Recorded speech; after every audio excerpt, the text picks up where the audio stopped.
कभी ना कभी कोई जेल भेज देते रहे पुलिस वाले, बहुत सारे आक्रमण पंथा जो लेते हैं, तो क्यों ऐसे हो रहा है पत्रकार को, और कोई किसी को नहीं, पत्रकार के ऊपर क्यों हो रहा है?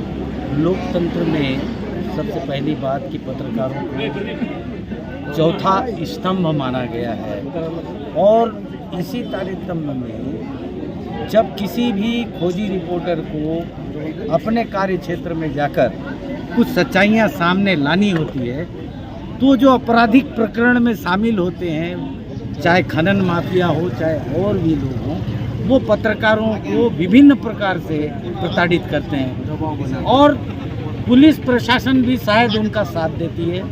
और इसी प्रकार झूठे प्रकरण में बापी और साथियों को फंसा करके उन्होंने गांजा केस में जो है अपराधी बनाया, जो नहायत ही गलत और शर्मनाक एक हादसा था हमारे छत्तीसगढ़ के लोगों के लिए। और हम ये चाहते हैं कि ऐसे प्रकरण दोबारा ना हो, और हम छत्तीसगढ़ से लेकर के आंध्र प्रदेश तक के, उड़ीसा आंध्र प्रदेश तक के हम इस आंदोलन को ले जाएंगे। और अगर हमारी बात आंदोलन से नहीं होती है तो हम बाइज्जत बरी करने के लिए सुप्रीम कोर्ट का दरवाज़ा खटखटाएंगे। हमें न्यायिक प्रक्रिया पर विश्वास है और हम चाहते हैं कि हमारे साथियों को बाइज्जत बरी किया जाए।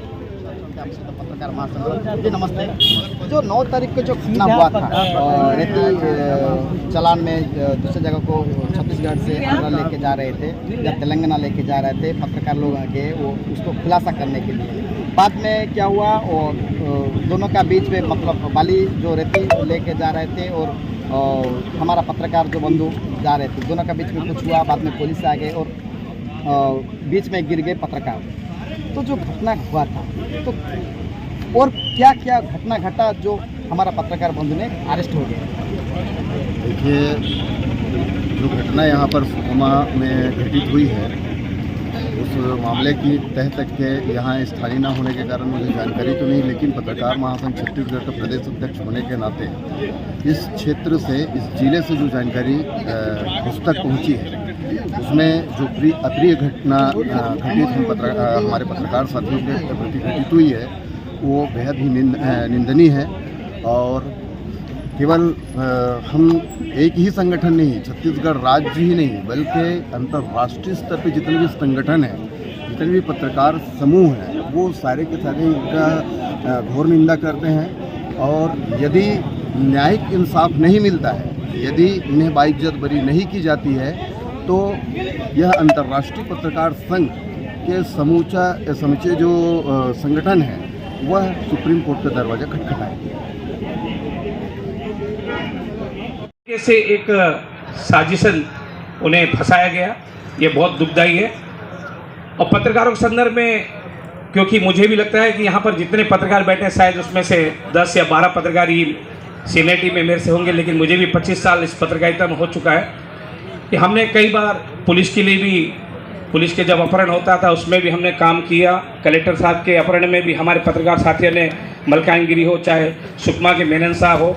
और बप्पी राय जी के बारे में मैं कहना चाहूँगा, शायद उनके जितना जंगल की अगर कोई खाक खाना है, शायद कोई पत्रकार नहीं होगा। और मेरे खुद के मामले में बप्पी राय जी ने दिन रात एक किया था, क्योंकि मैं पहले भी बोल चुका हूँ कि उनका मैं अगर खून भी दे दूँ मेरा शरीर का, तो भी शायद कम पड़ेगा, क्योंकि उन्होंने मेरे लिए भी काफ़ी किया। क्योंकि जब नक्सलियों ने मेरे खिलाफ एक पत्र जारी किया था, तो हम लोग भी काफ़ी चिंतित थे, और चिंता का भाव स्वाभाविक होता है, क्योंकि परिवार पे क्या बीतती है, ये हम जो भुगत भोगी हैं। अभी इससे पहले अपने लेडी पत्रकार भी बता रही थी, उनके बारे में मैं काफ़ी व्हाट्सएप में पढ़ता था, उनको भी काफ़ी पड़ताल पुलिस ने किया, बहुत सी चीज़ें हुई है। और हम भी 3 FIR 2017 में मेरे खिलाफ भी 3 FIR हुआ था, लेकिन ईश्वर की कृपा थी कि हम बाइज्जत बरी हो गए। और मैं तो आज मन से कहना चाहूँगा कि जैसे अभी बात हो रही थी कि 5 सदस्य या 11 सदस्य जो भी हो, क्योंकि पूर्व में भी इस बात को लेकर मेरे रायपुर के एक वरिष्ठ पत्रकार से बात हुई थी, उन्होंने भी ये कहा था कि जो महाअधिवक्ता होते हैं खासतौर पर हाईकोर्ट में, वो हम CM साहब के माध्यम से उन तक जाएं। वो महाधिवक्ता, वहाँ के जो महाधिवक्ता हैं जो आंध्र प्रदेश के, उन दोनों के बीच में बातचीत हो। और मैं ऐसे कई मामले उदाहरण भी दिया, हरियाणा में केस हो चुका था, हरियाणा और राजस्थान का मामला था, इसमें सॉर्ट आउट हो चुका है कि दोनों राज्यों के जो महाधिवक्ता अगर चाहेंगे तो केस को बिल्कुल खात्मा में चले जाएगा, कोई बहुत बड़ी बात नहीं है। लेकिन इसको हम लीगल तौर पे जाना पड़ेगा हमको। तो इसलिए मैं चाहूँगा जो वरिष्ठ पत्रकार है उनको उनकी एक टीम बने, टीम के माध्यम से हम सरकार सीएम साहब के पास जाएंगे, सीएम साहब के माध्यम से एक बात रखें, महाधिवक्ता छत्तीसगढ़, महाधिवक्ता, क्योंकि दोनों जगह गवर्नमेंट एक ही दल के हैं, एनडीए की गवर्नमेंट है। और तो ये कोई बहुत बड़ी बात नहीं, हम क्योंकि वरिष्ठ पत्रकार हैं, हमारे लेखनी में इतनी ताकत है कि हम अच्छे को हिला सकते हैं। तो ये कोई बहुत बढ़िया, हम रिक्वेस्ट करेंगे सीएम साहब से, ज़रूरत पड़ेगी तो अगर जरूरत पड़ेगी तो हम छोटे पत्रकार जो सुकमा के हम भी साथ चलेंगे, क्योंकि बप्पी राय और चारों पत्रकार निर्दोष साबित हों, ये हम सबकी दुआ है। धन्यवाद। कम 40 पत्रकार संगठन है जो राज्य लेवल के हैं। अब एकता की बात कर रहा हूँ, हम लोग कैसे एक हैं हम लोग। 40 संगठन हैं, 40 संगठन के 40 जिलाध्यक्ष हैं। रायपुर से फोन आता है किसको अध्यक्ष बनाया जाए आपके यहाँ, और जब बन जाता है उसको बोलते हैं आप 15-20 नाम भेज दो, नाम भेज दो, वो चाहे पत्रकार हो या ना हो, गिनती पूरी करो, एक कमेटी बना के भेज दो। ये राज्य स्तर के संगठनों की स्थिति है। इसके बाद अभी रायपुर में एक सम्मेलन हुआ था आप लोगों का। कोंटा प्रकरण एक ज्वलंत प्रकरण था उस दरमियान,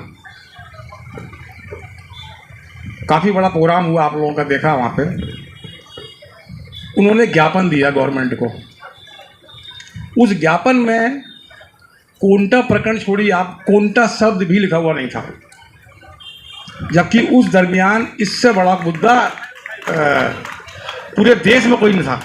पूरे देश का मुद्दा था वो कि 4 पत्रकारों को एक रिपोर्टिंग करने के लिए गांजा प्रकरण बना के जेल भेज दिया जाता है। मैंने पढ़ा था ज्ञापन, उसमें बहुत आसानी छूते हुए निकला गया था, रेत गिट्टी शराब माफिया वो देखें करके, इतना था बस। उस दिन अगर उस मामले पर बात हो जाती तो हम लोग यहाँ पे आज नहीं बैठे होते। ये मामला उस दिन ही मुख्यमंत्री तक पहुँच गया होता।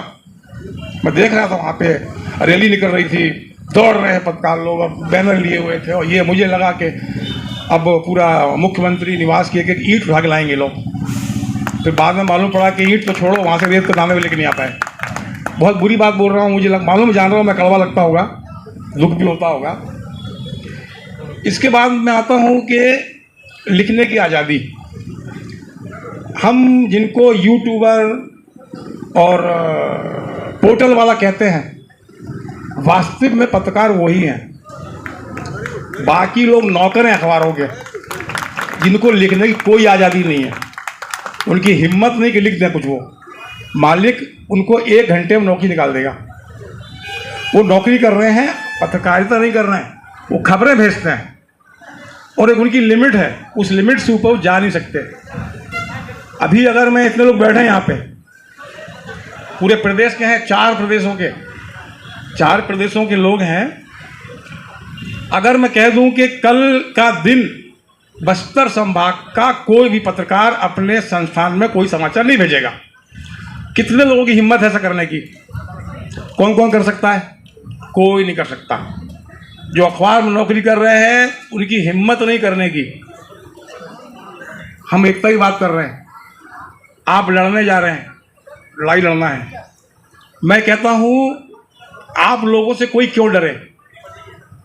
क्यों डरें आपसे? हम आप पत्रकार, हम क्यों डरें आपसे? आप क्या कर सकते हो? हमारा आपके पास माइक है लेकिन इसमें लाइट नहीं है, इसमें बैटरी नहीं है, क्या कर लोगे आप? आपके पास पिस्तौल है, आपके पास में कारतूस नहीं है, क्या कर लोगे आप? लोग जानते हैं कि तुम कुछ नहीं कर सकते। तुम एक समाचार को खुल के लिख नहीं सकते। आज इतना बड़ा मामला चल रहा है, किसी बैनर में मैंने इतना बड़ा समाचार नहीं देखा, एक दैनिक पेपर में, किसी और पेपर में, किसी चैनल में, जो 4 पत्रकारों को लेकर के कोई बहुत बड़ी न्यूज़ बन गई हो, जो देश लेवल छा जाए, जो पूरे प्रदेश को आंदोलित कर दे। तो हम यहाँ ठीक है, अपना हम लोग अपना एक औपचारिकता पूरी कर रहे हैं। और अब मैं आता हूँ इस मामले पर, पत्रकार अपना बप्पी राय और साथियों के मामले में आता हूँ। गनीमत है कि हम सब जानते हैं कि बप्पी और उनके साथी लोग किस तरह के लोग हैं। अन्यथा कोई सामान्य व्यक्ति होता तो वो गांजा तस्कर घोषित हो जाता, और कोई और नहीं करता, हम खुद करते। सबसे ज़्यादा डबल इंजन का सरकार जहाँ जहाँ डबल इंजन का सरकार। रोज देखते हो मध्य प्रदेश और छत्तीसगढ़ कानून नाम का चीज नहीं है, न पत्रकार सुरक्षित है, न थानेदार सुरक्षित है, न कर्मचारी सुरक्षित है। बलौदा बाजार में सबसे देश में पावरफुल दो पद के आदमी होते हैं। देश में प्रधानमंत्री, प्रदेश में मुख्यमंत्री, जिला में कलेक्टर, डीएम का ऑफिस सुरक्षित नहीं है, एसपी का ऑफिस सुरक्षित नहीं है। ये देश को क्या हो गया? ये किस ओर जा रहे हैं? ये और दूर नहीं होगा। श्रीलंका देखे हो, बांग्लादेश जैसे ऐसा होगा। अगर सुनवाई नहीं होंगे, पत्रकार लोग का फर्जी प्रकरण जैसा दबते रहेगा तो आदमी कितना दिन चाहेंगे? आम आदमी अंडी भरने के बाद कभी ना कभी अंडी पूछता है। तो बहुत हो गया मोदी सरकार में, बहुत हो रहा विष्णुदेव सरकार में।